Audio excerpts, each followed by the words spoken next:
How's it, everyone? We are the Joystick Show. Your three favorite friends from Hawaii are back to talk story about what brings us joy in comics, video games, and pop culture. We'll share our shtick with you, so stick around. If you fancy what you hear, please like and subscribe on the platform you frequent. Your support is greatly appreciated. If this is your first time, mahalo for spending it with us. I'm your co-host Drake. That's Thomas. What up, what up? And that's Scott. Hello. And we are doing a special daytime episode because it's the days of our lives, and we might as well take advantage. Nice. But we've got some pretty neat things to talk about today. We're going to get into some reactions on John Wick 4, Beef. We'll give you some nice hypotheticals, but we'll save that for a little bit later. We'll get into a game that has been coming up all over the news, which is Alien Dark Descent, and we'll review some of our favorite shows. The two most important ones, I would say, would be Mando's penultimate episode and Ted Lasso episode 5. But other than that, men, how are you doing today? Doing all right. Ready to kick this off, man. I've been wanting to talk to you guys about Mando, talk about Beef, because last time we had just... I was only 2 episodes in, and now I've finished it. And man, once you get started, seriously. Yeah. Hey, man, that's a ride right there. That's a ride. It's the best kalbi you'll ever digest, huh? Fuck was bomb. Guarantee, man. So ono. Broke them out, as they say in Hawaii. Break that fucking mouth, Yeah. Bro, my jaw hurt. Yeah, Scott, what about you, man? Pretty good. Off today. Got up bright and early. Feeling good. I'm excited to talk about all the things we watched as well. Just stupid. Cool. You said it like a newscaster there. Saying and looking a certain way. But yeah. But yeah, I'm excited to watch Mando as well. Burgundy. Yeah, I'm Ron Burgundy. But yeah. Enough of me. Back to you guys. Right. Yeah, we were kind of talking about it a little bit already, and we went down some really crazy directions. But we were talking about Lilo and Stitch, the casting. Yeah. They've casted a lot of actual Hawaii people for this, which is pretty cool. What was the list? Who's in this movie? I don't know any of these people. You've got the main individual, Nani, which is the auntie. Her name is Sydney. Is she the aunt? Is she the aunt or the sister? Or sister, sorry. Yeah. Oh, okay. But she's everyone else's aunt. Yeah, she's a tiktai. That's right. The thought. But this girl, she looks so young. She doesn't look like she could be an auntie. Yeah, maybe they're going for that, early 20s, late teens type taking care, which it's gonna be tough. But interesting. Yes. Sydney Agudong. Yeah, Agudong. She's from Kauai, born and raised. Oh, she is. Oh, nice. Right on. And then you have the also part Hawaiian Zach Galifianakis. Well, guaranteed. Check that beard out. That Hawaiian beard again. Super Hawaiian. Yep. And then playing Lilo is Maya Kealoha. Yeah, she's a cute little kid. I don't know. I bet she's never done anything before. Yeah, there's really nothing too big on this IMDb situation. How's this guy though? Yeah, Kaweho, or am I saying it right? I might be saying that, but Machado. Kahiao Machado. We know a couple Kahiaos. Machado. Yeah, this guy. Portuguese. You probably heard a little music going on there, but he looks like a poser, man. Not in what a faker, but wow. he's always man. I've seen some pictures come up with this guy. He's always posing. He's got the arm around the head. Oh, like a literal. Okay. Yeah, like a literal even, poser. Pretending to be. Yeah. No. More like the what's her name in Black Widow. Florence Pugh's character. Oh yeah. She lands. Yeah. She lands you're such a poser, and whipping her hair like that. It's a real Zoolander over here, right? Yeah, exactly. They should have cast Kelly Slater. He looks. Yeah, that could have been great. You know what though? You say that, and it'd be cool if he just did even a little cameo. Yeah. I wouldn't be surprised. Yeah, Jason or Scott Lee. Whoever. There's a lot of big surfers down here, so yeah. Any of them could be there. That could have been great. Garants. But yeah, I mean, I don't know. What do you guys think? Good, bad? Do you think it's going to be killer based on just based on looks? If we're judging this book by the cover, I mean, Yeah, I would agree with you too. Like that reaction what Scott did. Anything Hawaii in general for us, we're gonna be super critical about to an extent. But I mean, good to have it come forward. Again, for me, have the songs. That's why you watch Disney shows, for the songs. Give Lin-Manuel Miranda the shit.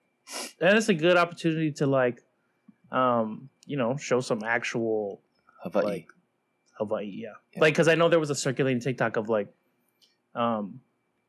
they were showing like all these like fake hula in like movies and stuff, and they're like, this is not hula, you know. Right. So it'd be good for them to show like, well, this is actual hula, maybe put some actual, some of that in there. And interesting, like if they do Lilo or if they do Stitch like they did Sonic, like this could be really cool, Thank you. Yeah, That's the only really good. Yeah, I second both of what you guys said. I could not agree more. But I think the thing that my point was going to be, man, they got to make the character like Stitch look kind of cartoony. If they try to make it too real, it's not going to work. Like they got to, mad creep. Like they got to kind of make it like fun and playful and like more like exaggerative, like a cartoon. So I think I'll be on board with that. Yeah, for sure. Definitely. Drake, you were also mentioning another movie that's in the works with Jason Momoa. Oh. I think you said like Tamora Morrison's going to be in it too. What is that called? That is called Chief of War. That's being directed by Justin Chon, the individual we were talking about a little bit earlier, who directed Blue Bayou. Blue Bayou, man. Shout out to that movie. If you haven't watched it, Scott finished it. And you're going to have Jango Fett in here. You're going to have Jason Momoa. And it's going to be about how the King Kamehameha brought all of the warring, essentially, tribes of Hawaii together into what it is now. So that'll be a really interesting historical take, because I don't think that's ever been done in a modern type situation where you can actually tell the story with, like, I mean, aside from Rapa Nui, it's probably one of the more prominent Polynesian situations, or Once Were Warriors, which is a little bit different though, because that's more of like the post New Zealand type situation. Right. Yeah. I remember Uncle James, shout out to Uncle James Roche. He talked about that before. He's like, why don't they make this into a movie? Like, that's going to be a crazy story. And, you get all these like Native Hawaiian people in it, and you show the islands and a story of how all islands came together. And wow, that would blow people's minds. And like, finally, it takes Jason Momoa to do it. But I mean, I'm happy it's happening. I just hope it's a good movie now. That sounds crazy. I'm on board with that. Yeah, and if you don't know that story, go online, check it out, because King Kamehameha uniting all the Hawaiian Islands was absolutely insane and bloody and wild, all that stuff. So I think it is a story that needs to be told to, the world. I'm on board with that. I'm on board with that. What else we got? We got. You talked about the alien thing. We talked about Lilo and Stitch. I just want to quickly talk about Beef. Okay, so kind of bringing it back to full circle.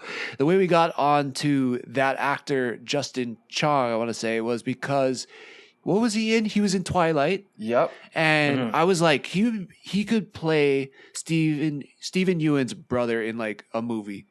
They look they look very similar, very similar, and they also like have amazing acting chops. Yeah. Like, these guys got range, and Beef for me is the front runner for show of the year. Like right now, like I'm saying, for me, like shit, man. After you get rolling in it, it was like the most bingeable thing I've watched all year so far. It's so damn good.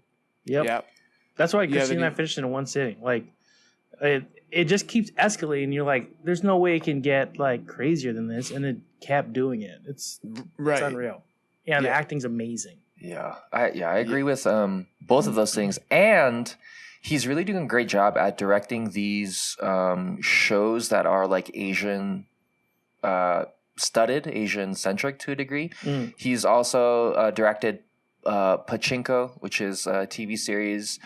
He directed Blue Bayou, and he wrote in that as well too. He also directed and wrote in Gook, which is kind of a more of like an ethnic like drama. I just, it's nice to see obviously representation, but then at like a high level that's actually getting you excited to watch, to continue to see that work flourish. Yeah, man, like Beef is just next level. Yeah, we were talking about, if it been great. The only miss for me in the whole show was that Andrew Santino's friend Bobby was not Bobby Lee. Like, I think that's the only miss in the whole damn show. But the comedy's there, and also I didn't know Ali Wong had it like that. I didn't know I knew she was funny. We watched her stand up. Her stand up is really funny. Yeah. But I didn't know she had range like that, where you could like make you feel tears come from your eyes on your face. Like that's crazy. Down your cheeks, right? I have to second that. They go up. Oh, they go up. Were you watching upside down? Up. Yeah. Actually, it's better that way. It is. It's with a your whole eyes different closed. Cinematic experience. Yeah. It just turns your world upside down. Yeah, literally. It does. But I was actually really surprised with her acting. That was a really nice surprise. Especially when like I said last time, like going into this, I thought it was just going to be like a kind of predictable comedy. Oh, we're angry at you, but I thought it was a movie too. Like, so I thought I predicted it all, and then once I started watching, I'm like, whoa, this is turning into something I did not expect. They're both real savage in this show too, right? Like, seeing them like, they're dealing with their own beef, but then the way they start changing and like kind of treating other people, and you're like, damn, you're fucking savage. Like, when Stephen Ewan's like taking over the church and like taking that position from the other guy and like one-upping each other, and I'm like, you feel uncomfortable. You're like, cringe. Oh man, like, you're like, oh damn. But then also you're like, this guy's, he's doing kind of shady stuff too. But at the same time, you're like, you just have this cringe feeling, and it's escalating, and the acting's amazing, and the cringe feeling, is there when he was like, he's gonna take the loan out for the church. Like that, and then you find out, he threw his brother's college acceptance letter in the trash. My God. I was like, "Fuck this guy." That is so terrible. That's so crazy too, because like, it's one of those things where like you're on their side, and then they show you something from the past, and you're like, "Wow, you're a real piece of shit." Yep. Nailed it. Like, that's a perfect example. Yeah. Absolutely. And then this is why you're this way, because you're trying to like fix this horrible thing you did back in the past. That and internal like, how do you beef. live with yourself every day? Yeah. Yeah, exactly. To be honest, I think both of them obviously doing great jobs at acting and showing us that range. I think a little bit more public was like Allie's situation, where her first comic special was all about, I'm trying to trap that man and I'm going to have a baby and family. And then her last special was about how she's, trying to find other people and she's divorced, et cetera, et cetera. So I think a lot of that lived experience was helpful in her being able to portray that range of emotion. I assume just because, her, I don't know, just the way that she was able to portray that, person who is always consistently holding in emotions and trying to please kind of the status quo and having that internal rage. Like, I feel like we've all felt that way. And it was so understandable. It was so relatable. Absolutely. Weird question for you guys. When I was watching it, were you guys and I loved it. I want to say it was amazing. It's great. Like, I don't have a problem with anything, but I just wonder for you guys, do you think like this, because during COVID there was this big like stop Asian hate thing going on. Do you think this will cause more people to like increase like the Asian hate? It definitely adds to the stereotype, right? Like the stereotype of Asians can't drive. And so I'm gonna take the long way around. For the first episode. Yeah, from the first episode, right? So let's say that people watch this at face value and they're like, oh, this is an all Asian thing. They must be talking about Asian, things. And so the assumption of every Asian is holding in all of this anger, whether it's, helicopter parents or repressed anger, blah, blah, blah. I think that could be an added like stereotype. To a degree, everybody goes through these types of things, but especially with Asians, right? Asians aren't like standing up and, they're not the squeaky wheel. So they don't necessarily get the grease. They put their head down typically and just work through all of that things. So maybe it might be positive in the sense that it's a little bit more understanding towards Asian people. Maybe it might be detrimental to say like, oh, all Asian people are like this. Yeah, that's So true. Could go both That's ways. true. Yeah, it could go both ways. Like, it could be a positive thing too, where it's like, oh, I totally know what that's like, and that's kind of like me in this one situation. Oh, okay, like maybe Asian people aren't, like they're very much like us or whatever. I don't know. There could be that. What do you think, Because I was trying to Scott? think like the show full of like an amazing Asian cast, but like the story itself wasn't very you don't need to be Asian to relate to it. Yeah, I feel yeah, like yeah. right, like there's a lot Yeah. in there that's for everyone. Mhm. So, but also like growing up in Hawaii, and I still live in Hawaii, so like there's not there's a lot of Asians down here. Mhm. Like we're Asian. I don't see the Asian hate growing here, but like it's Right. hard because I don't necessarily see it in everyday life, so it'd be hard for me to know if this would apply or like add to it or whatnot. But I don't think it would. But Right. because everyone like, yeah, I don't know. Like again, everyone did such a great job. It's so enjoyable watching it. I looked at them more as just great characters in general versus like, oh, this is a great Asian character or so Yeah. So yeah. I don't know. Yeah, no, I hear you. I don't know. Just something that popped up in my head when I was watching. It was like, I wonder, but yeah, I hope not. They crushed it. I hope people just take it for what it is and they just appreciate like a good story and just crazy elements and understanding what it's like to be frustrated and like taking your anger out in other places. Like something else in your life pisses you off and then you take it out somewhere else. Like I hope people can kind of just extract that from that. It's like But, the negative paying it forward. I think the only thing Yeah. when watching this, I was thinking like race was like, I was like, this rich white bitch. Yeah. Like that, like this rich white person. Yeah. And she Oh was man. I think that Full was the only thing. Karen. I'm like, fucking rich white people. But Yeah. she did a great job of making you hate that character. So like, she crushed it. That actress did a great job. But the way that was written and stuff, and then it's as you watch, I don't want to root for Drake, but something happens to this character later, and you're like, it's like really, yes. you're kind of yes, but then it's dark too. Yeah. It is dark. She was But, my King Joffrey in this show. Yeah. I was like, can this bitch just die?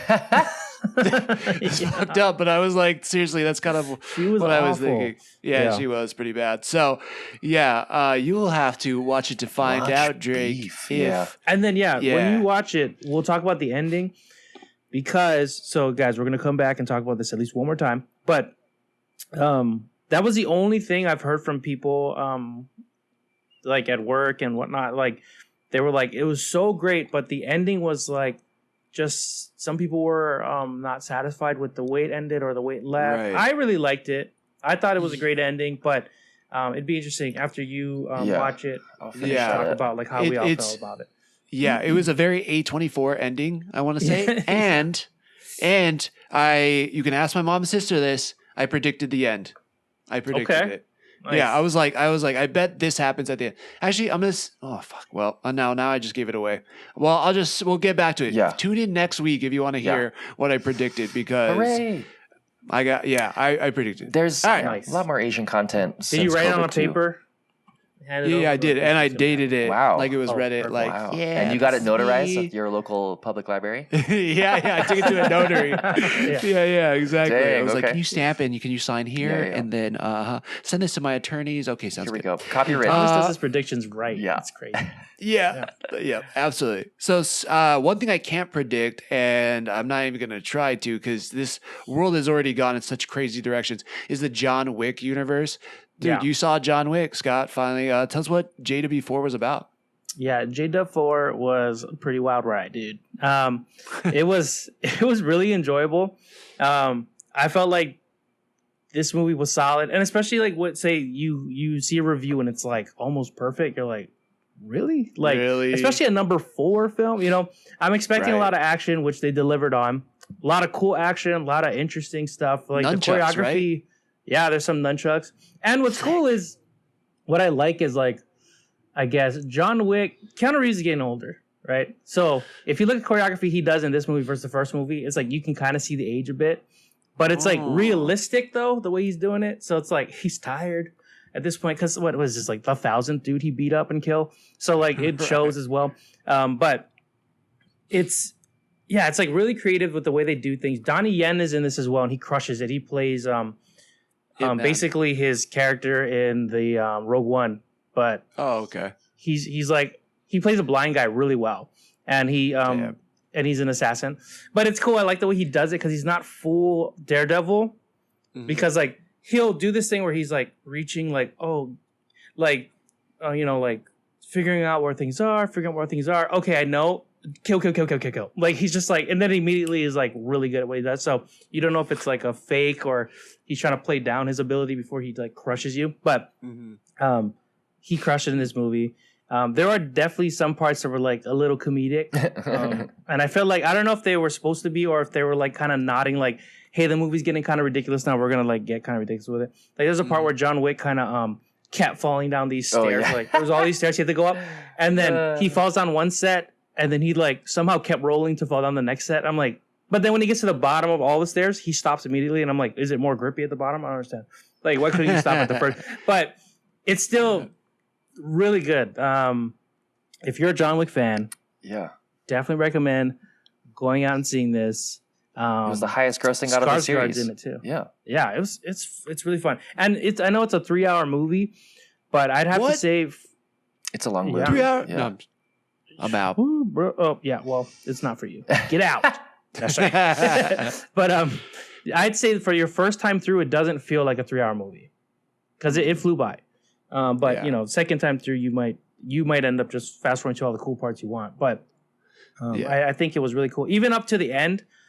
Not gonna ruin it, but it was a satisfying movie from beginning to end for me, for sure, in particular. So cool. It'd be great if they turned it into a series, like a television series.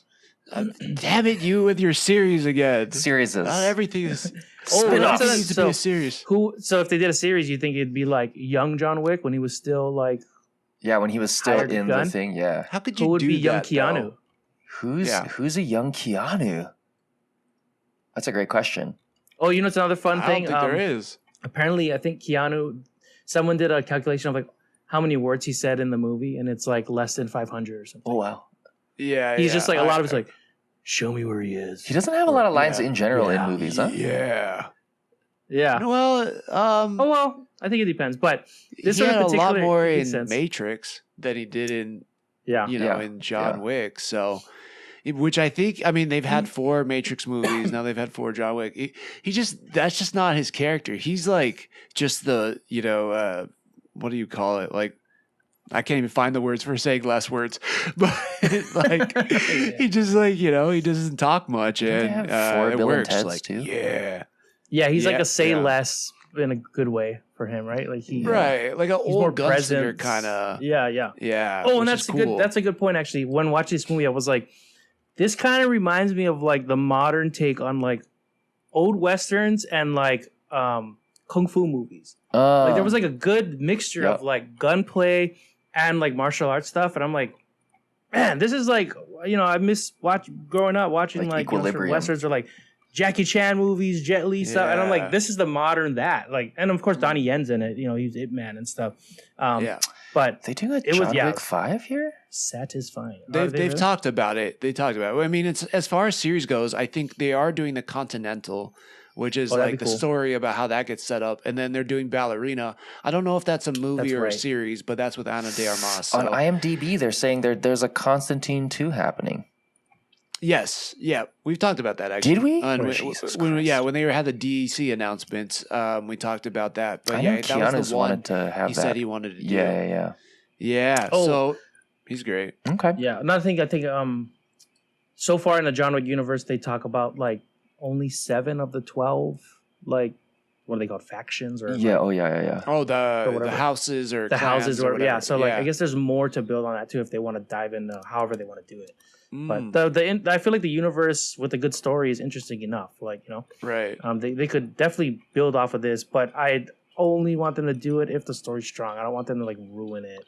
Right. Like it doesn't need to be expanded just for a money grab or just to like hook more people. Like there has to be a good story that I think there is going to be a story for for ballerina. Because we kind of get that. I think it's in John Wick 3. You kind of go through the whole ballet house. And that was interesting. Like you see all the kids training in there and stuff. Yeah. Very much like the Red Room for Black Widows, which I was like, wow, this is super freaking interesting. Like I want to see more of that. There has to be other John Wicks going out there. But the Continental is kind of interesting for me as well. Like it's the safe house. So why does it matter? Or is it like the rise to power of the Continental or establishing that base? Well, I think maybe there's story there. I don't know. Isn't there like aren't there like the House Sanctorum? Because there's different portions, or there's different continentals in different countries. That's right? true. So, That's true. Yeah. I don't know. I don't know. It's still just interesting.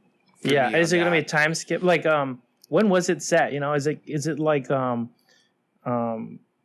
my God, like Peaky Blinders time, or like Gangs of New York style? Like, you know, like before rules were set, it was like literally the Wild West in that just gonna fucking be building. an assassin hotel sitcom. There you go. Yeah. Little laughs. It's like Friends, but with murder. Yeah, yeah. It's The Office, but for assassons. So there you go. Actually, that sounds tight. I would definitely watch that. I'm super on board with that. Oh my God. Awkward deaths. Yeah. Looking at the camera like, oh, didn't mean to do that. Zoom in on Jim. Yeah, that sounds great, man. But we kind of had a hypothetical today of something that was beef related. Oh yeah. And Drake, do you want to fire away with the hypothetical? Yeah. So beef, as you know, starts in that action sequence, right? Where there was a catalyst. And then all of a sudden there's this huge quote unquote beef, this conflict. So the hypothetical would be, where would your beef start and who would your beef be against? So a character, an individual, a real person, a fake person, who would it be? And then what would that catalyst be? What event would take place in order for you to have this beef? Yeah. Scott, kick it off. Yeah. That's a great question. I was trying to think of like a hilarious scenario, and I think my beef with Jack Black would be great, and then our beef starts at maybe like the Costco sample, or like it's the last sample or something, or you know, sample. So like you're waiting in line, right? And they have like new cheesy dippers or something, and then Jack Black cuts you off and grabs it. Yeah, maybe like, and then from his perspective, like he genuinely didn't see me or something, and maybe he got there early in the day and they kept going, "Hey, come back in 5," and he kept doing it, was gone, and it just so happened I happened to be waiting in line like at a normal time. And he's like, fuck this. Like, I've been here all day. And then he takes it. And I'm like, bro. And then it's just like, I'm picturing like dramatic, like ridiculous, like looks at each other. And then we'll see where it goes. I feel like Jack Black, I definitely want someone to carry this movie. And Jack Black can definitely do it. It'd be hilarious. Yeah. That's awesome. Man, you versus Jack Black. I would watch that. I would. That'd be amazing, man. Yeah, I feel like he'd bring a little bit of Bowser in there. Maybe you get a song like Peaches. I don't know. That'd be amazing. Break out into like a little musical portion at some point. Yeah. Also, Jack Black at Costco would be hilarious. Yeah. I think. I mean, Jack Black anywhere would be good. Apparently not in Star Wars because people hated that, but everywhere else would be great.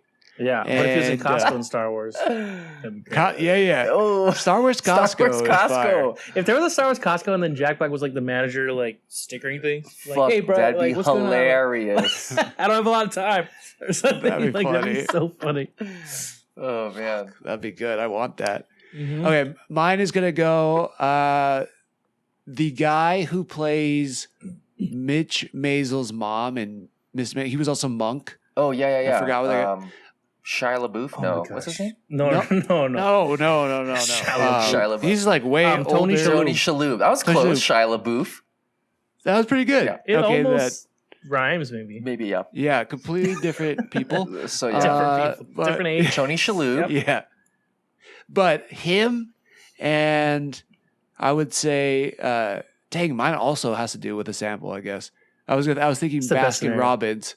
That's like good too. Scooping a sample, except for he's the person giving the sample. Ooh. Yeah, Interesting. he's the one that actually he works at Baskin Robbins. He's dishing it out, He's fed up. Robbins. and like, he's dude, fed if up. One more Yeah, guy comes and in I'm like, asking. hey, I'm so sorry. Like, can I try this one? And he's like, Can I try this one? fuck you. Can I try? And then he just snaps. He's like, no, at him, and he just starts breaking all the sample spoons, Yeah. and he just starts freaking out. I want to see that guy versus me in a series. That'd be hilarious. That'd be great because he's Yeah. he's an amazing actor and he can be hilarious. You're asking him for samples, and then he'll take the tiny scoop of the sample and he'll taste it. And then you'll be like, oh, Yeah. well, can I try that? And you would do the same thing. Oh my Fucking god, hilarious. That's so funny. yeah! In between, he's like, whoa, like how he kind of delivers his lines. Yeah. That would be great. What Yeah, would be your because obviously he's upset about these samples. At this point, it's the straw, Yeah. last straw. What is your last straw though? Like, I don't know, my life.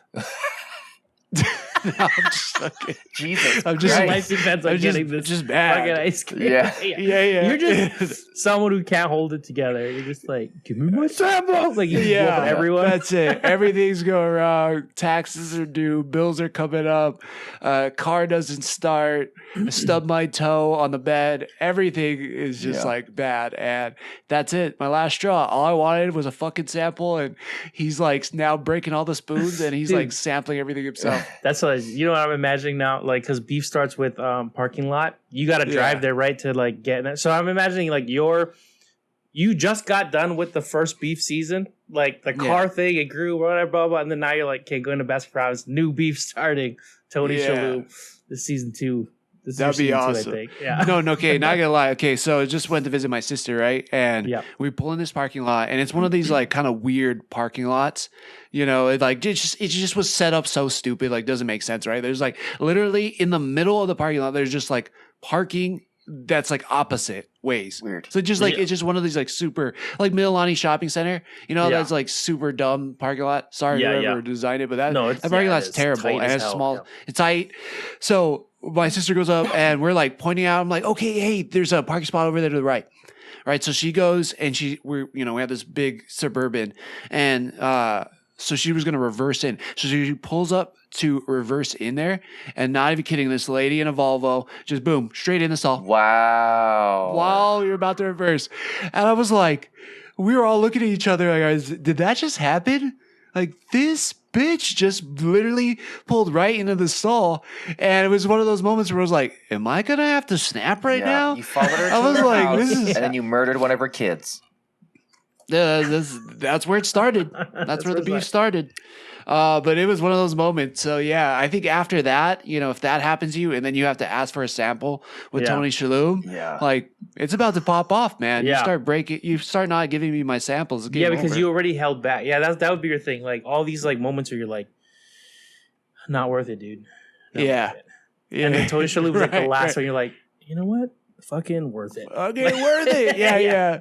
Exactly. You That's figure out great. which car is his. You follow him home. Yeah. All the stuff that happens in the show. That's where I'm going. What about you, Drake? I like it. So the first thing that came to mind when it came through is like I wasn't having a good day, and I was dragged to like a bar that had a celebration in it for some reason. Yeah, you hate bars. Yeah, I'm not a super And drag. huge. Yeah, it's like ugh. Tra- And so I get dragged Damn. there, and I don't drink a lot of alcohol in general, but I'm just sipping on a beer, just minding my business. And there's also like an axe throwing situation. So I'm bored. Nobody's really talking to me. I kind of don't want to be there, so I just throw some axes. Right, I'm hitting bullseyes just kind of nonchalantly. Oh, for sure. And Wow. Okay. Throw it how great you are. Cool. yeah. So John Wick yeah, over here. yeah, I'm super good at throwing axes into small circles, right? So somebody, one of the people who work there is watching me, and they're like, "Oh, you got so many in a row. Like, here's this prize." And out of nowhere, some tall, dark, mysterious figure like steps out of the shadows, and it's Jason Momoa holding a Guinness, and he looks at me and he's like, Nice. you All right. you just beat my high score here. And so he challenges me. And so I'm like, holy fuck, it's Jason Momoa. I'm starstruck. And now we're in a match against each other. And he's getting like aggressive. Like Jason Momoa, he's in Lord of the Rings and he's trying to Khaleesi my asshole. And Lord of the Rings. Right, Where you just- yeah. Every genre of movie. Every genre of movie. Or every fantasy. You know what's funny? just I one didn't even situation. catch the reference of the movie he was from because Khaleesi, my asshole, Took over. yeah. Yeah. And so Exactly. he's super aggressed, but he's had multiple Guinnesses, so he doesn't necessarily fare well, right? And Malii, Yeah. right? His new vodka brand. Yeah, his new vodka brand. And so he's trying to push that, and I end up kind of winning that exchange, and he's kind of super pissed.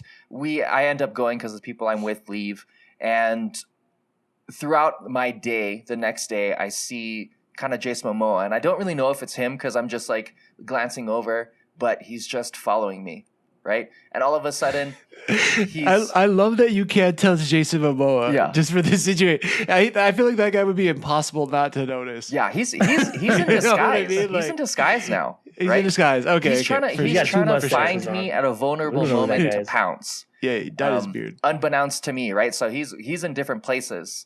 He's at the Costco where I see Scott and Jack Black fighting. He's at the Baskin Robbins where Whoa. Thomas is fighting Tony Shalhoub. Like, Same universe. yeah, same universe. And so Whoa. eventually Jason Momoa and I end up in a confrontation, and I'm just trying to befriend him, and he's trying to find any means to like not like me because of that one incident with the axe throwing. And Yeah. everything we do, because I'm trying to invite him to do other things, and he's just trying to consistently challenge me to win, but he ends up not winning, or we end up tying every single time, and eventually he grows to love me. This is great. Okay, a couple things I like about this story. You gave us a whole pilot and we had a scenario. So this is great. And then the second thing is like I could see Jason Momoa playing he's playing like the typical Ben Stiller in like Meet the Fockers and all that stuff. And you're like Owen Wilson, you know, and he hates you.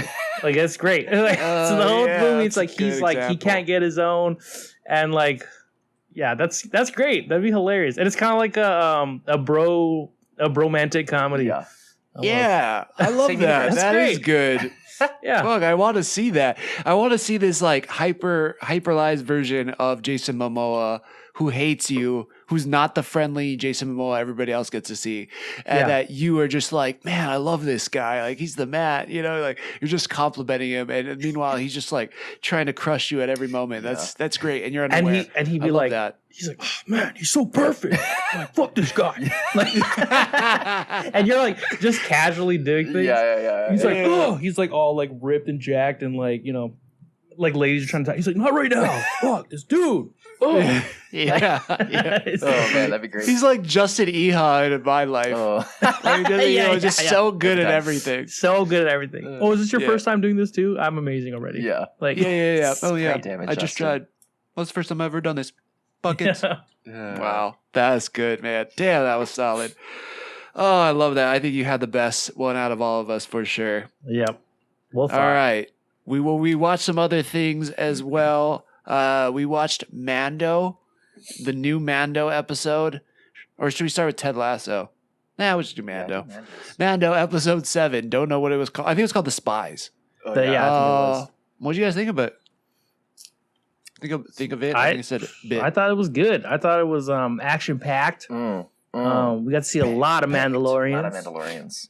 A lot of cool jetpacking around. A lot of cool Costume design. laser Beskar. fire. Yep. All kinds of Beskar. Oh, Beskar. cool Beskar. We got to see it in Stormtrooper form, John Favreau. which was pretty nice. Mhm. We got to see a black Beskar, which was also pretty nice. Yeah.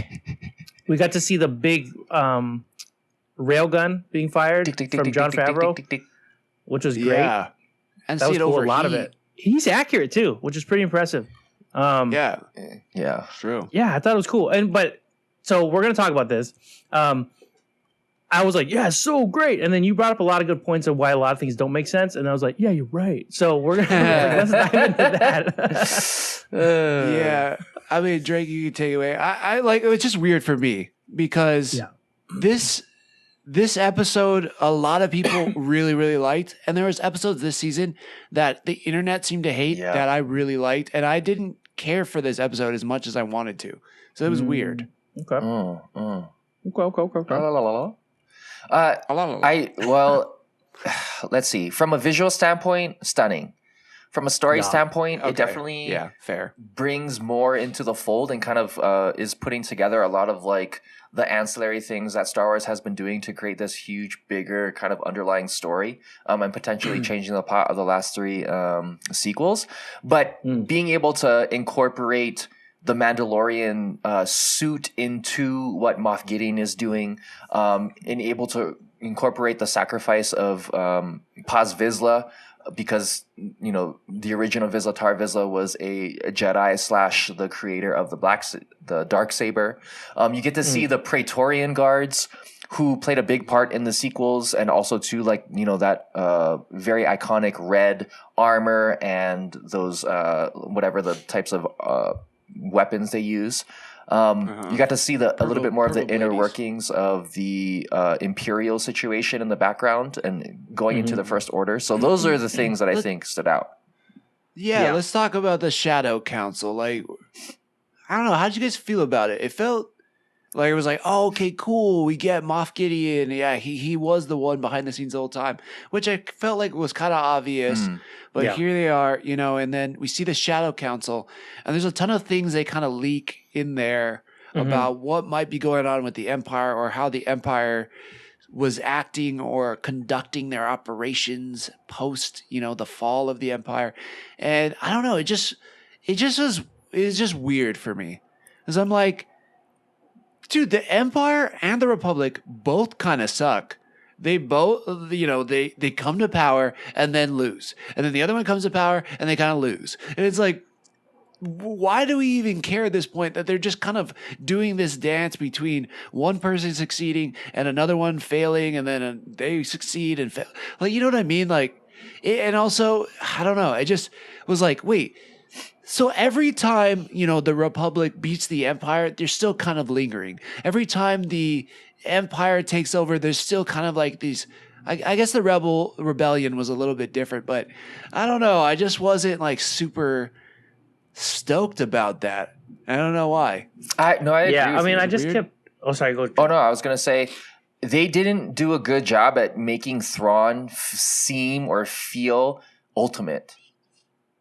Because they were like, oh, maybe we should have a change of leadership. And it's like, well, if Thrawn's supposed to be the ultimate person, like, you're not even in fear of him. You're willing to sacrifice whatever to for your own desires, which is kind of like the MO. But like, if Thrawn's supposed to be this scary figure, like, make it seem that way.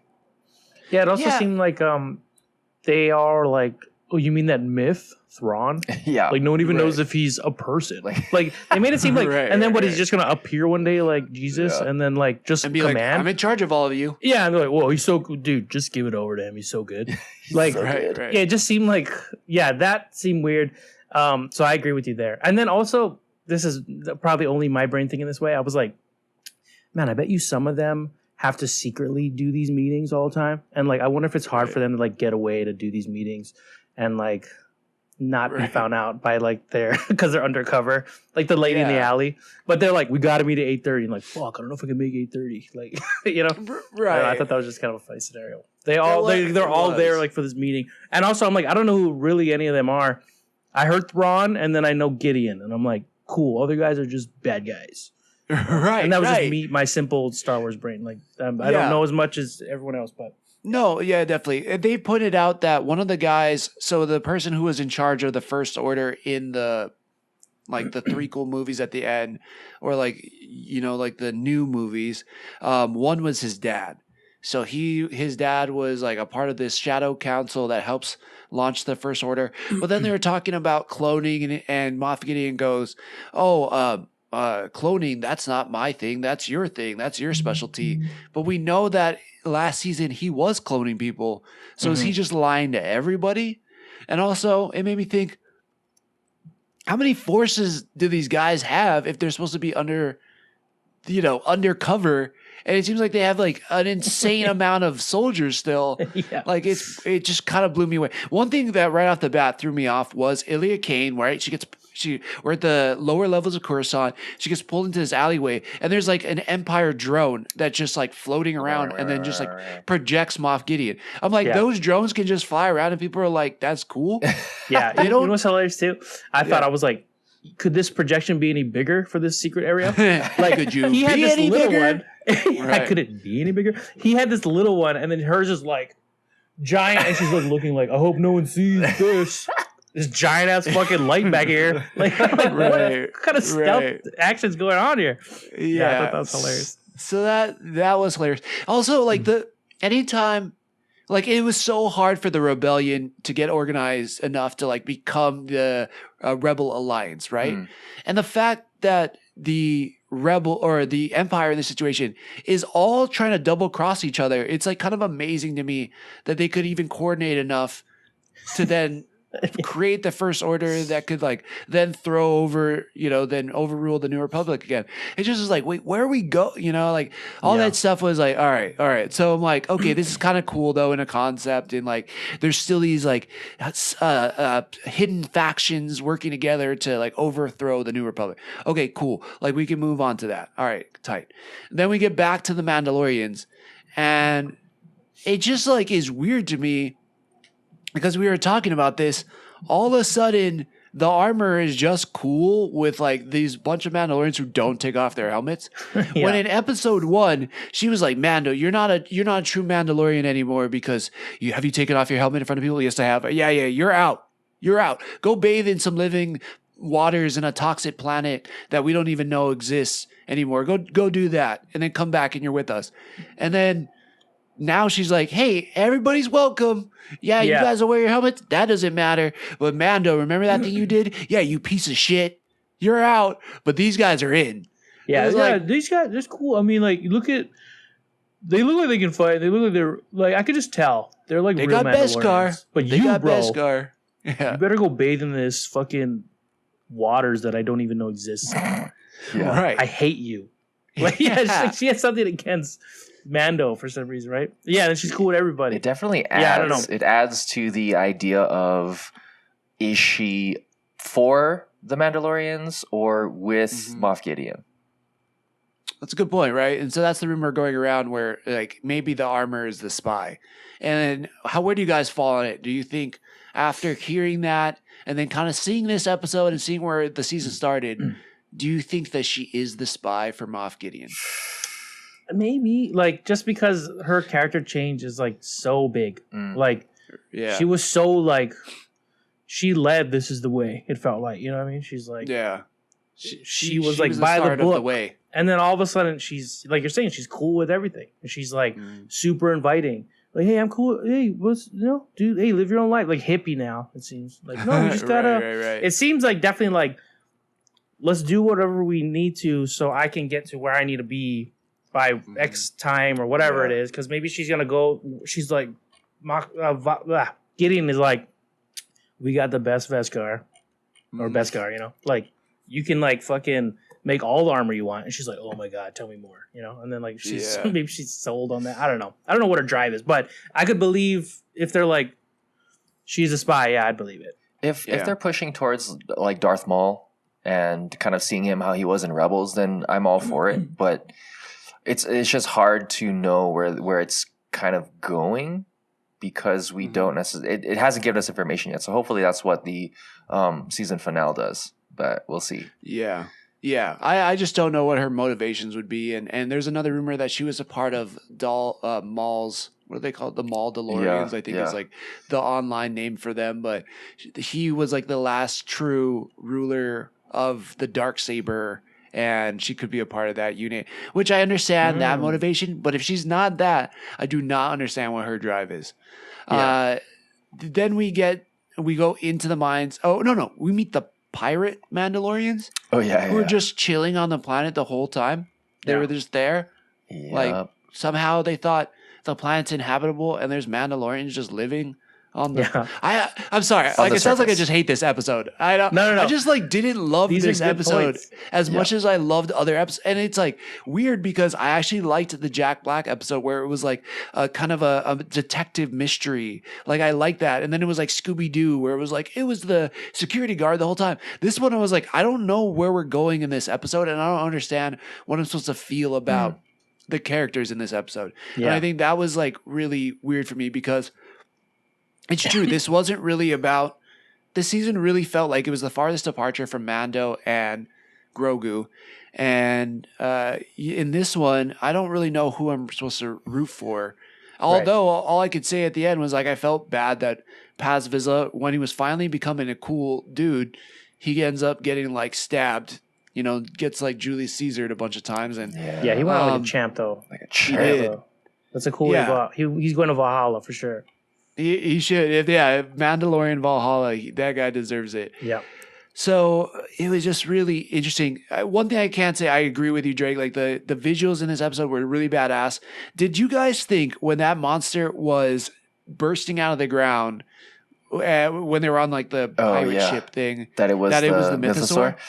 Yeah, I did. Wait, but real quick. So going to that monster, it was hilarious. Like you said, like all of a sudden there's like Waterworld people on this Mandalorian like planet, right? That they didn't know of, and then they're like, "Oh, look at this ship we built." That whatever. Like they had a whole big ship. So like you're saying, that's a good point. Like how do they fucking not know? They're like, we were left behind. Like whatever. Like they're living like that. And then they're like, can you take us to this area? Like, yeah, we can. And then they go and they're like, oh yeah, I forgot about Godzilla. Like fucking monster comes and just everyone jump off the ship. I forgot this happens. And then like what do they start from zero all the time? Like how do they not know? Yeah. Like I thought that was just hilarious. Yeah. Like you just lost your ship. You were living there for how long? Yeah, exactly. But I did think it was the mythosaur for a second. Yeah. But then I'm like, okay, well, so it's not the mythosaur, but this thing's just as big. So like I'm like, is a mythosaur even that great? Like exactly. Is this even a planet you want to live on with these giant ass monsters that nobody knows about bursting out of the ground all the time? It's like maybe you should just go back to Navarro. Well, because you have a plot of land. From watching The Mandalorian that the best way to defeat a Mandalorian is with a large beast. Because apparently they can't. They do worse against large beasts than they do against any other foe. That's true. So it's like fuck. That's true. You got a big bird. starting at Boba Fett with the like Sarlacc pit, right? I mean, although he didn't die there, and then you go, beginning was the crocodile turtle, and then Big Bird takes kids away, kills them, and now a giant thing bursts from the ground in Mandalore that they didn't remember. Yeah, dude. This is the way. Right. This is the way. That place. they're like ants. Yeah, together they're great, but then everything's bigger than ants. Yeah, like, they're just like crushed all the time. Good point. Yeah, they're like kind of fire ants, kind of. Yeah, they're But they got yeah. So we go down into the mines. We see the Great Forge. Really hard to tell if it looks cool. I don't really remember it from Clone Wars, although I know they reference it there. But then they get fully ambushed. So somebody in the group is a spy. I don't know if it's the armor who conveniently doesn't go with them. She's like, nah, I'm going to go back up to the spaceships. I'm going to go for sure up to the fleet. Then. So it could be her, right? Could be the other Mandalorians, these pirate dudes who were just hanging out the whole time. And I don't know. Some part of me feels like it's kind of weird that all the Mandalorians have different looking armor. Yeah. Like it's like the same thing, but like all colored different.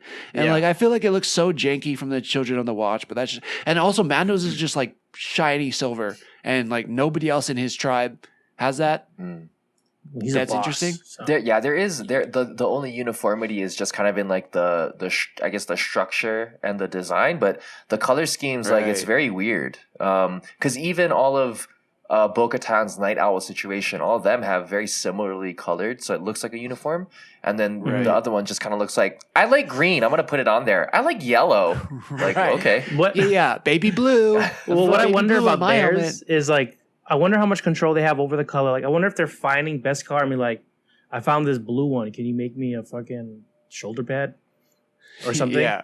Or they're like super Halo customizing. Like, I want my shins to be neon.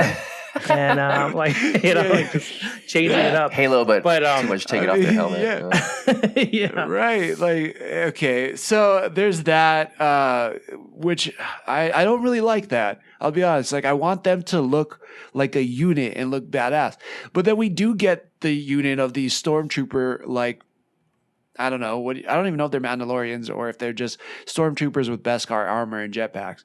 But they come in, they subsequently get their ass kicked, like destroyed. Everybody's popping them in between, all the shoulder pads. Like it was like pretty John Wick, I will say that. Like the action was pretty cool. Yeah. And then they stormed through the hallways. I thought that was badass. But then the door closes and it's just Mando out there, and he gets destroyed and taken off. Yeah. And then Paz Vizsla jumps out there, and all the action in this episode, I will say, is great.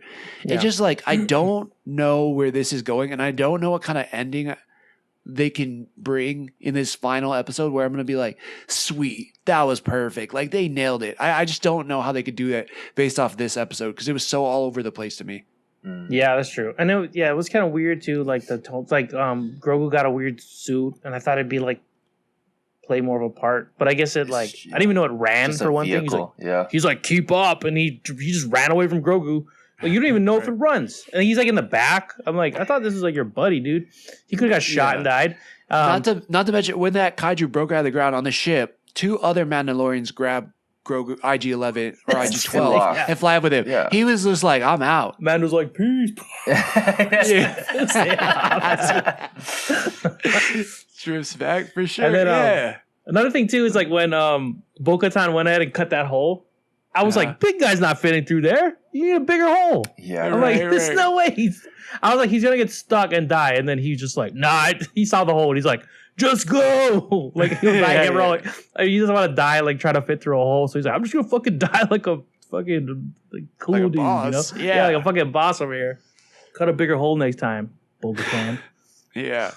Yeah, it's really interesting. It definitely feels like, and I guess the directors have said it, or Dave Filoni said it. He's like was it one of the directors said like the Mandalorian could be anybody, but and it's like, yeah, but that's not really how we started. And if that's the case, they should have turned this season. They should have put an S at the end of this title. Mandalorians, yeah. Unless it jumps to like, Bo-Katan is like getting all this all these Mandalorians are like, I'll follow you to the end kind of thing. And then she's loving it right now, it looks like. But maybe at the end, she's like, you know what? I can't handle it. Din Djarin, you got to do it. Oh. But I don't know if... you're right. And I can see that happening. And it's also no shade at Bo-Katan because I think Bo-Katan's great. Yeah. Like, she's a badass character. And I like her as a character. I do.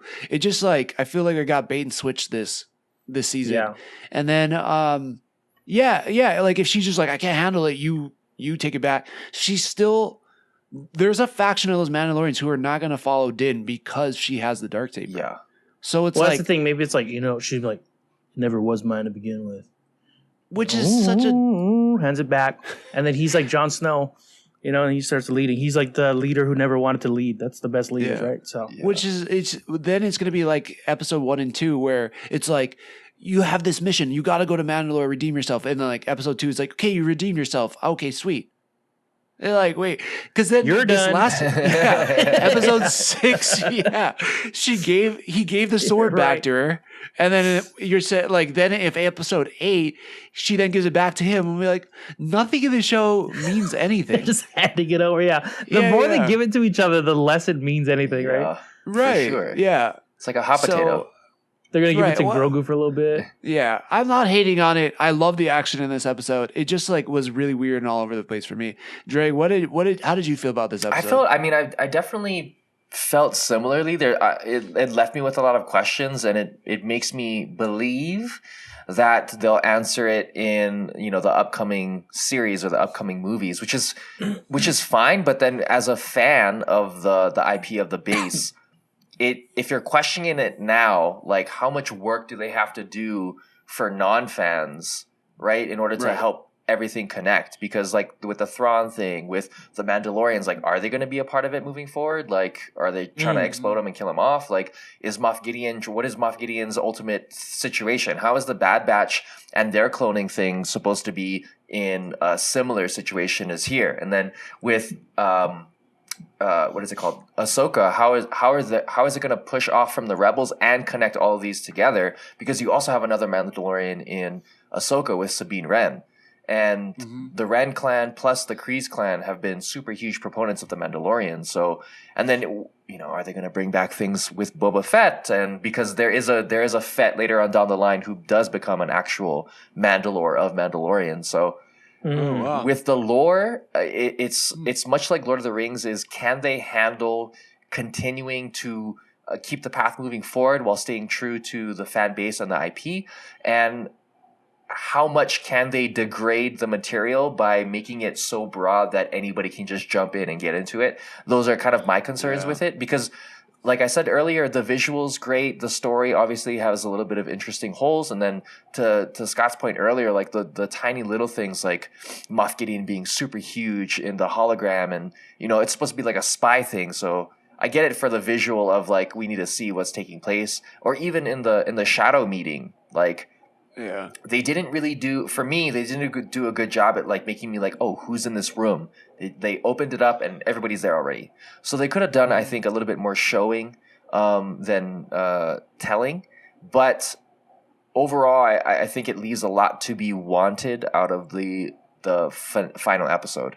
And I guess that's maybe what their goal was. I don't know. Yeah. No, you're right. I think you bring up such a good point, because it's like I knew. Like, I wouldn't say like I'm a complete novice. Like I have a little bit of understanding of who some of the characters are, but like in that Shadow Council, I'm like, who the hell are these people? Like, am I supposed to know all these people? You know, I knew the one guy because his dad was the First Order, but I'm like, who the hell are the rest of these like hidden generals and stuff? Yeah, it's confusing, man. I don't know what I want to see out of this final episode. I mean, there's probably going to be a mythosaur, because we saw it in one episode and it's just never come up again. I do want to see the mythosaur, but I don't know. I don't know what I want out of this finale, because this is interesting. Yeah, because I'm wondering, is this finale just going to be like a get ready for the next season kind of episode? Yeah. Or like, is it going to be satisfying? Like, oh, that was a good end, and I can't wait for the next season. Like, because it feels like it can't be wrapped up in one more episode, but it could be, you know, a really good cliffhanger. But I don't know if I like that. You know? Yeah, because we got to figure out. We have to figure out who the spy is. We have to figure out. Mando has to get free. He has to be connected with Grogu. Bo-Katan has to decide, you know, are they going to habit Mandalore again? There's a plot of land on Navarro for them that they all graciously wanted. What are we doing? So there's so much going on here. Again, action was super cool. I really am looking forward to this episode 8, the finale, as I have so many questions. Yeah. And I do want to emphasize as well, like, I did think the episode was cool. You bringing up all these points, really, this episode's straight trash. Stop watching Mandalorian, guys. Okay. What are you doing with your life? No. I really did like it. You brought up a lot of good points, though, and Drake as well. Like, these are things I wasn't thinking about. I guess for me, like leave your brain at the door was there. Yeah. And I was like, oh, action. Oh, it's so cool. Like, that was like the way I was watching it. And then you bring all these good points. I'm like, yeah, that's a little weird. Yeah, what? I don't know. And then also, I didn't realize the next episode was the last one. And I'm like, oh, yeah, shit. How are they going to wrap all this up? So, still enjoying it, but I am really curious on how they're going to wrap this up nicely. Absolutely. Yep. I agree with you. I watched it. I was just enjoying it. And then the more I thought about it, the more I'm like, wait, what? So, come on, episode 8. You got a big job to do. And maybe there's a leak for Ahsoka or like a lead in. But I just wonder also how like new people, because this was supposed to be, or this was one of the lowest rated seasons as far as viewership goes. I wonder how this works for next season, and then also how this leads into Ahsoka for people who are like, I'm not watching the Clone Wars. You know, I saw Ahsoka Rosario Dawson in last season. I want to see more of her, but you know, how much backstory do you need there to understand? Like, do you need to watch Rebels? Like, I don't know. I wonder for people. So I don't know. We will see how the finale goes. All right. Yeah, if you guys have anything, if not, we can move on to Ted Lasso, episode 5, Signs. Moving on. Moving on. Yeah, we got this episode kind of had it all. It had some humor in it. It had some relationship developments. There was a lot of realizations. Zava was in and out.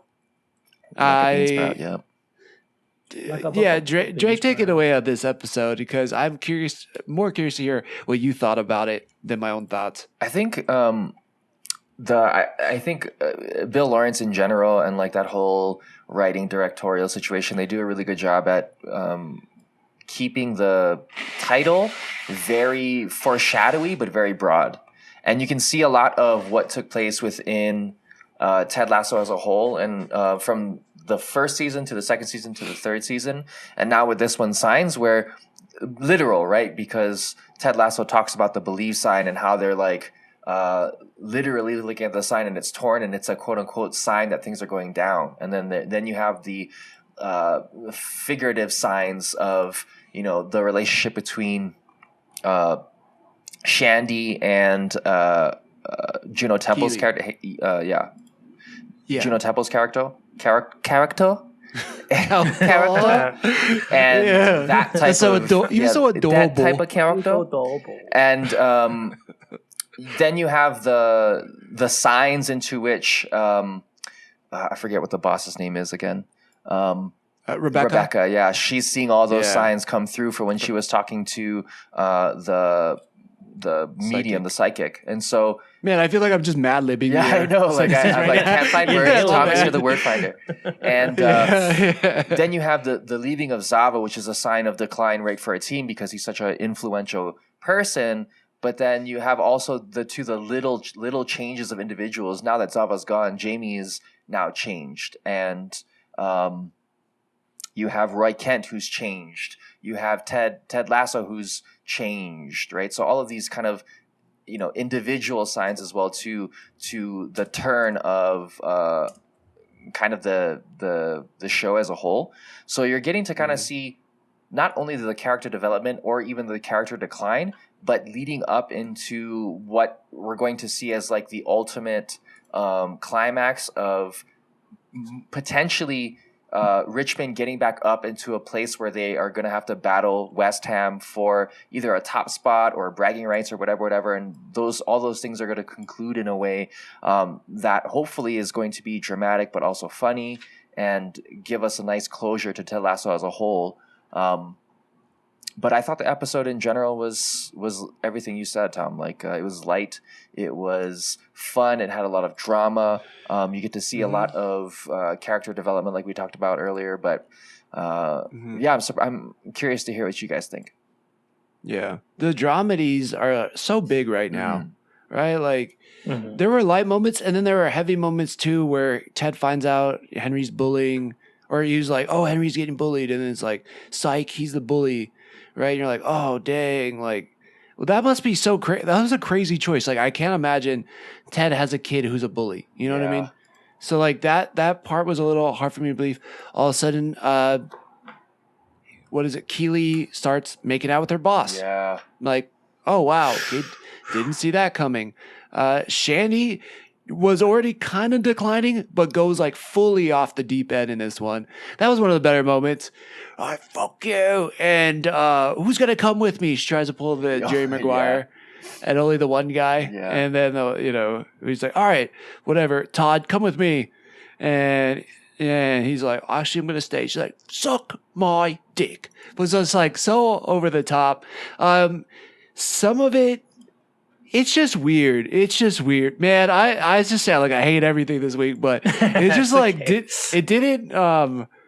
Like I just miss like funny things, like, you know, and just funny for the sake of funny. And when it's done well, like a Beef, it's done really well. And even in Ted Lasso, when it's done well, it's done really, really well. It's just like, I mean, I guess all the signs are pointing for Ted to leave. Yeah, and it doesn't need to be anything else other than that. Like Rebecca, okay, we see her, that she can still have kids, and that's something she probably wants. But yeah, maybe we find out how it gets there. I don't know. It's just weird. I don't really understand what the Keely story is. I kind of see a little bit of change in character in Nate, kind of back to old Nate a little bit, which I did like. But the way he gets there with that girl in the restaurant, I thought was kind of interesting. It just like all these things. I guess I like kind of can see a direction they're moving in, but it's not like landing for me in a way that I'm like, oh man, this is so good. You know, or I'm watching Beef the whole time watching Beef, I'm like, damn, this is so good. This just the way it keeps moving, and it's probably not a fair comparison, but it is there. I'm even Shrinking. I think Shrinking for me, just watching Shrinking, was like the path and the road we go down is more satisfying for me than Ted Lasso has been, or Mandalorian just seems like there's just so many plot holes. It's like, I don't know. And maybe it's there for Ted Lasso too, but it's just, man, there's still a lot of season left too. I think you can write the ship for me. And if you're loving it, like, all power to you. I'm super stoked for you that you're loving it. It's just like not quite, like the parts aren't fitting exactly the way I want to. Yeah, no, so far. It's I guess you could make the argument that the change in Ted Lasso was this wave of a character whose positivity kind of was able to overcome everything. And the diversity with each individual who is encountering Ted, they changed kind of fundamentally. And so towards the end, you can see where Keely was originally with Jamie, and then she went with Roy, and that was a huge catalyst. And now Roy and Jamie are more in a relationship than Keely is. Keely's now gone to her boss. Rebecca is now trying to be this person who's like always trying to beat her ex-husband, and now she's thinking more about herself and whether or not she can get with Adesanya and have a child. And then Ted in himself is realizing that he's always in the means to how can I coach somebody to be the best that they can be, and never thinking about himself. And now he's thinking more about himself, where even he confronted Sassy and asked, like, why don't you and me do some stuff? And Sassy's like, well, it's because you're a mess. And you can kind of see, I guess, the character development and the idea of change as a whole, and whether or not you swing one way in terms of positive or negative in your emotional, the idea that change is always consistently happening and how you deal with it is potentially the means to quote unquote happiness. Obviously that's a super like deep, potential kind of take, but if that is the case, then Ted Lasso does it great. But then if you have to think about it that much, then maybe it's not that great at delivering that message. Who knows? Yeah. Yeah, it's making you think, but I'm thinking more during the scenes than I am about just like enjoying the scene. Yes. So it's interesting. Again, not hating it, just not what I'm expecting for the last season, where it's gonna wrap up this whole show, and maybe they have to hit these dips so that you can get this ultimate rise. And I think there's just been a few dips now, and it's like, it's taking this really interesting roller coaster where for me, and maybe this is just how shallow my psyche is or something, but it's like, like when it sucks, I want it just to be in the suck for a little bit and then get better. It seems like it's kind of crappy, and then it gets better, and then it's crappy again, and it gets better, and it's crappy again. It's like, maybe I know it's life, but I don't know if I want that from my show or from Ted Lasso. Like, I'm seeing Ted so sad, and I feel like he's been kind of sad for the last couple of seasons. It's like, or last season, and now in this one, it's like, man, can we get back to a place where he's actually happy again? Maybe that's the payoff at the end. Yeah, hopefully. Yeah, well, that's all I got for today. Happy to leave all you with a bummer, and we'll catch you next week. Peace. I don't know, anything else? What are you guys looking forward to the most this week? With Ted Lasso, with Mandalorian finale. We got Barry. Barry just came out as well. I've yet to watch the first episode, but I'm a huge fan of Barry, and I can't wait to give you my review on that when I watch it. But yeah, I'm excited for that for sure. Yeah, if you haven't, follow us on the social media. We post a ton of stuff on our stories. We're posting at least 3 videos a week talking about different episodes, and pulling some fun clips off of here. Eventually, when video producer Justin is able to jump on, we can put him to work, and he can put some stuff on YouTube, whole episodes. Please. But till then, that's all I got, and thank you guys, and say some words. You stay classy, San Diego. Okay. I like it. Thanks for sticking it with us. All right. Bye, everybody. Cheers. The Joystick Show.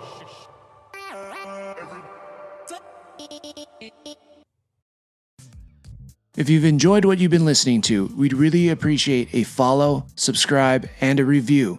Just how we like chatting with our friends, please share this with yours. Feel free to join the squad and follow us at JoyStickShow Joystick Show on Twitter and Instagram, or anywhere you listen to podcasts. And if you feel like submitting topics or questions to be discussed on future episodes, you can email us at joystick.show@gmail.com. As always, thank you, peace out, and make it a great rest of your week.